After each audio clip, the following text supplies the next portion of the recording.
Today on ParaBrazil 16, the Canadian men's wheelchair rugby team battles Japan for a medal. We go to the pool as Canada and Nicholas Turbide have a chance to add to the hardware.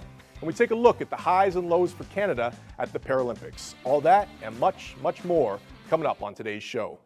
Welcome to our final show of ParaBrazil 16. It has been an incredible 12 days of competition, bringing out the true spirit of the games, keeping the nation captivated with each action-packed day. I'm Phil Jones, joined with Carla Qualtrough, and Canada's entering competition on Sunday. Canada was close to reaching their goal and finishing with 30 medals. Close is right, Phil. So far, it's been 8 golds, 10 silver, and 11 bronze for Canada, with some opportunities to add to the medal totals on the last day of events.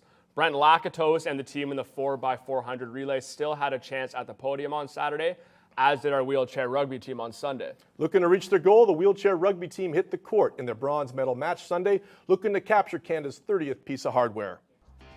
Trying to keep Canada off the podium is the land of the rising sun, Japan. The Canadians were once again led by Zach Medell, the kid who has been nothing short of spectacular in this tournament, putting up 35 more goals, bringing his total to 173 in the team's 5 games. But it would not be enough to overcome the Japanese balanced attack. zHzsKm sliced through the Canadians with 19 goals for Japan. Canada was victimized once again by turnovers, committing 8 to Japan's 4 as the sun set on their tournament. The bronze is Japan's first medal in wheelchair rugby, while Canada finished off the podium for the first time since the 2000 Sydney Games. Zach Medell continued to pad his stats in the tournament with a game-high 35 goals for Canada. He kind of needs a pip into his Jordan cants. That's what he needs, Phil. Michael Whitehead contributed 6, but no other Canadian contributed more than a pair. This is the first time that Japan has been on the podium in wheelchair rugby, while this is only the second time Canada has not reached the podium since the sport entered the Paralympics in 1996. Checking out the gold medal match, Australia was shaken but not stirred, Cants, as they hung on to beat the United States 59-58. The Killer Bees, Bat and Bond, led the way for the Aussies, scoring 27 and 21 goals respectively. The U.S. were led by team captain Chuck Aoki. That boy can ball with 21 goals. The gold medal is Australia's second in the nation's history, while the United States silver medal is their 5th medal in the sport, the most of any country. The Canadian quartet of Brent Lakatos, Curtis Tom, Tristan Smith, and Alex Dupont finished 4th in the 4x400 relay final on Saturday, but an appeal from Athletics Canada provided them with another chance to reach the podium. In the original race, the transition between Tom and Smith did not go smoothly. After an official made an error and placed Smith in an outside lane, Tom was forced to veer off course, which significantly slowed Canada down. After an appeal on grounds of the official's error, the team was granted a rare second chance at the podium. So, in the re-race, Canada in lane 1, and off they go again.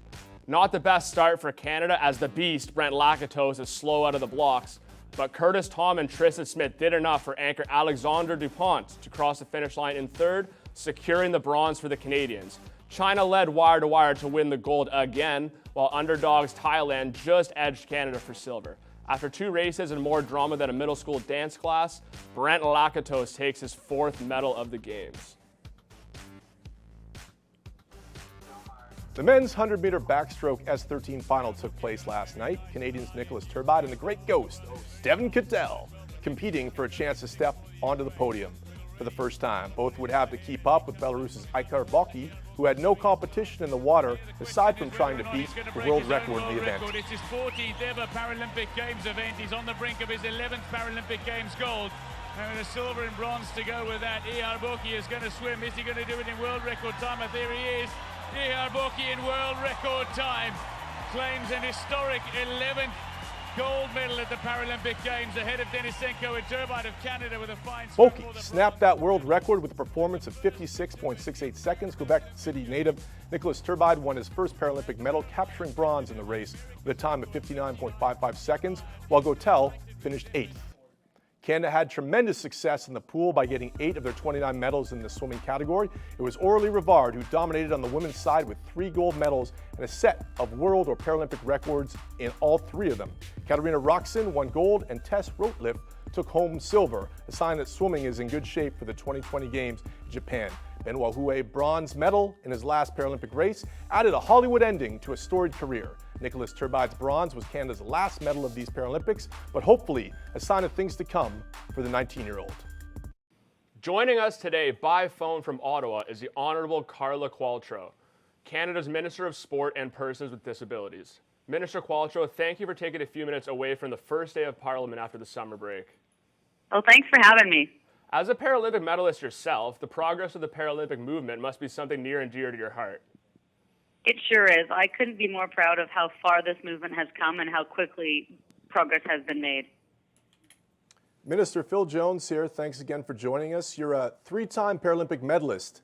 How did your experience in sport contribute to your life? Oh, I can't even tell you. Well, what I can tell you is that if it weren't for sport, I wouldn't be where I am today. Sport was a fundamental building block of my character. It was something that I found at a time in my life where I didn't quite know where else to look, and I found sport, and it has given me so much. In fact, I don't know that I could give back to sport what sport has given to me. Minister, you spent some time at these games and with our team in Rio. What are some of your best memories from the trip?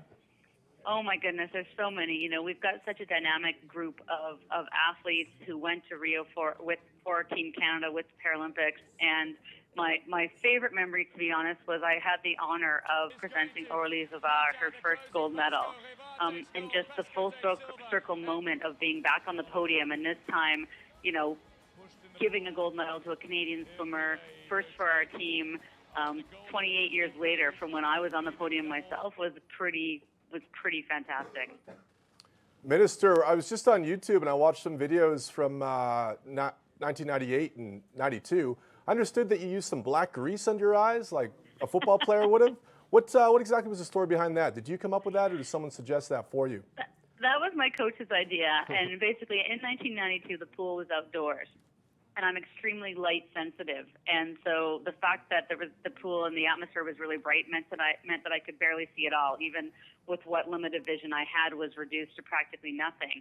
And one of my coaches came up with the idea, like football players, in order to kind of reflect and deflect the sun from going in your eyes, to put the black grease like a football player under the eyes. So when you see me in photos, you may see this football player like black grease under my eyes in an attempt to make the sun less brilliant right in my eyes. Minister, what do you think of the progress the Paralympic movement in Canada has made since you've stopped competing? You know, as I said earlier, I'm very proud of it. I sometimes you're so busy looking ahead, looking forward at all the things that you would like to still do. But when we look back, the generational change that's happened in mere decades is quite awesome. You know, when I swam for Canada, my parents had to pay in order for me to represent my country because it wasn't subsidized by the government. And of course, now our government treats Olympic and Paralympic athletes equitably. We had local fundraisers in order for me to go and wear the maple leaf. And just the awareness has increased, the acceptance, the excellence. It's all come so very far and really helped us globally see disability in a very different way. Thank you so much for joining us today, Minister. The Honourable Carla Qualtrough, Minister of Sport and Persons with Disabilities, by phone from Ottawa. Thank you so much. Have a great day.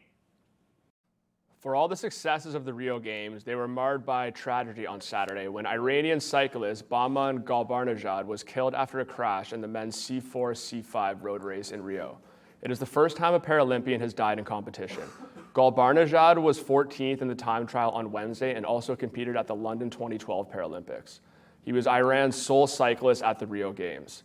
The entire Iranian team was brought together in the athletes' village and was informed of the news.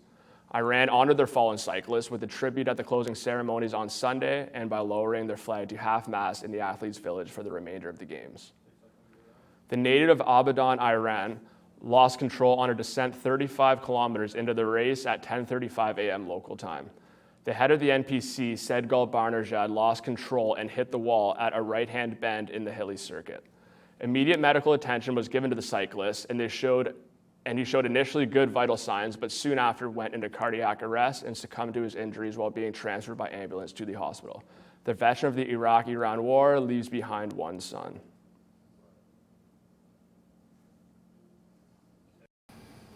We're now joined by Hannah Carver, part of our ParaBrazil team on the ground in Rio. After arriving back to the city late last night, we're lucky enough to have her here in studio with us today to catch us up on her experience covering the Paralympics. Hannah, thanks for being here. You know what, thanks for having me, guys. I'm really glad that I got dragged out of bed for this. We're glad we could wake you up.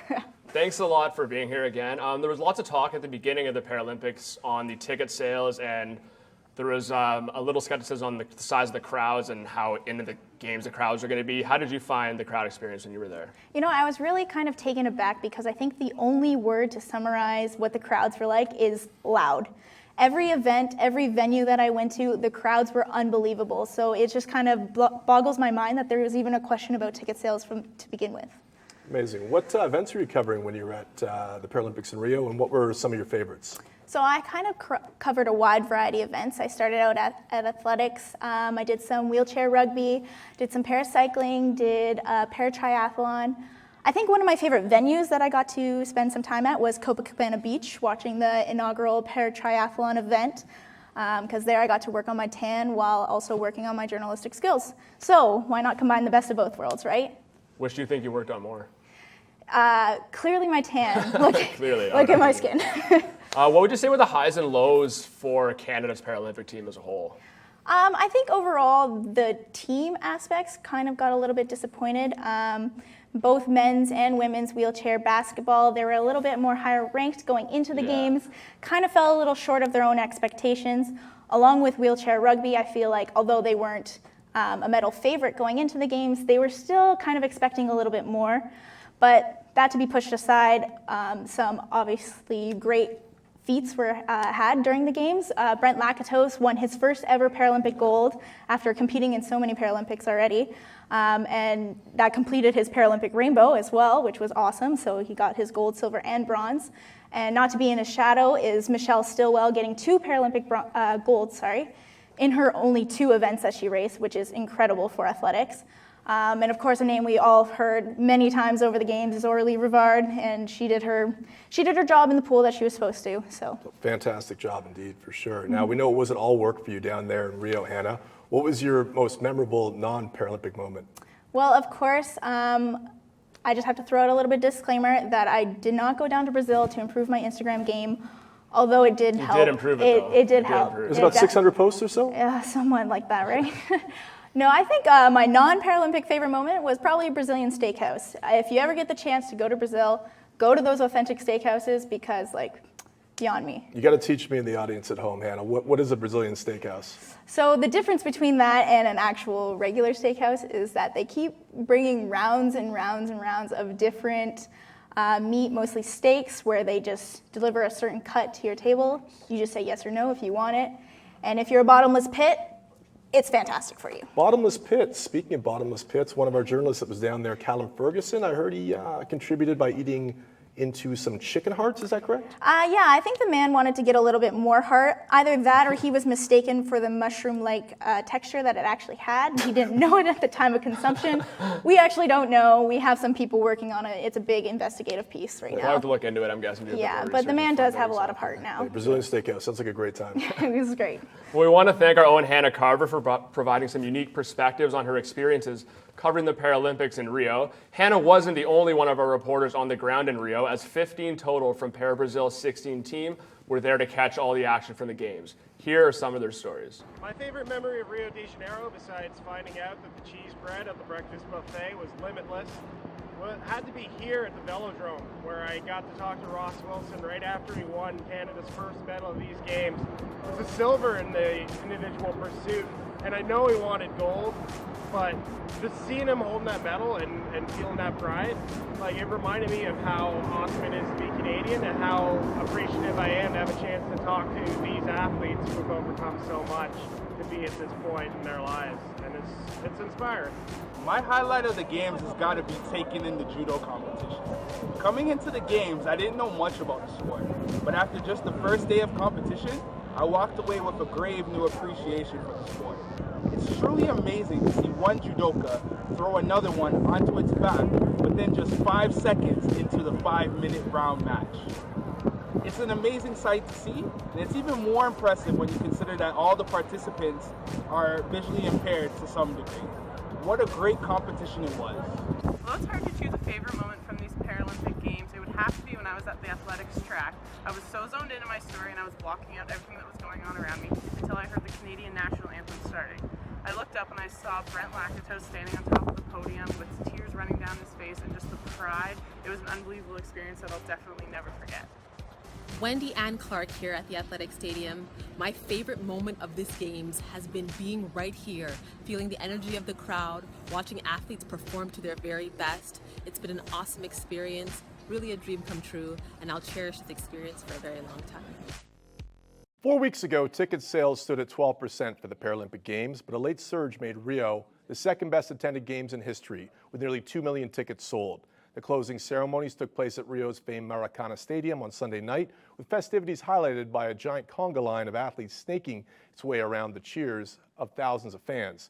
To no one's surprise, swimming phenom Aurélie Rivard was selected as Canada's flag bearer for the closing ceremonies. Rio de Janeiro closed the first Paralympics on South American soil in a blaze of fireworks amid samba celebrations for what would be remembered as the People's Games.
Cants checking out the medal count for Rio 2016. China running away with it. 107 golds, 239 total medals. Absolutely dominant. We have Great Britain sitting at second at 147, and Ukraine just edged the U.S. for third place.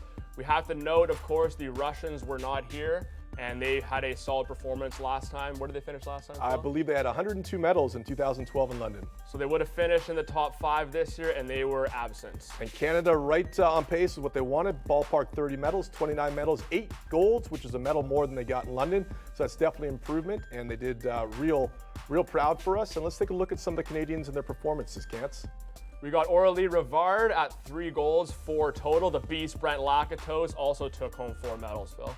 Lakatos. Great to see him finally get that gold after having silvers in the London Games. And we have Tristan Chernov with 3, Michelle Stilwell, Ross Wilson, and Charles Morrow with 2 apiece. That's going to do it for our coverage of the 2016 Paralympic Games from Rio de Janeiro, Brazil. We want to thank everyone from Centennial College who made this unique experience possible as part of the school's 50th anniversary, and a special thanks to our classmates on site in Rio. We also want to thank the Canadian Paralympic Committee for their partnership and support. And looking ahead to the next Olympiad, best of luck to the Canadian para-athletes in their preparation for Tokyo 2020, a short 1,400 days away. And as our final Paralympic show comes to an end, let's look back at the last 2 weeks and some of the unforgettable moments from Rio. I'm Kyle. I'm Phil. Obrigado.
extraordinary rivalry between Pascoe and Rivard continues here.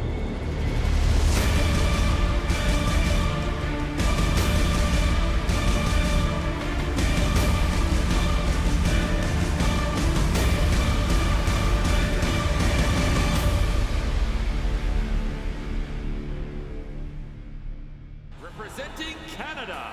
Medalha de ouro, campeã paralímpica, representando o Canadá. Aurélie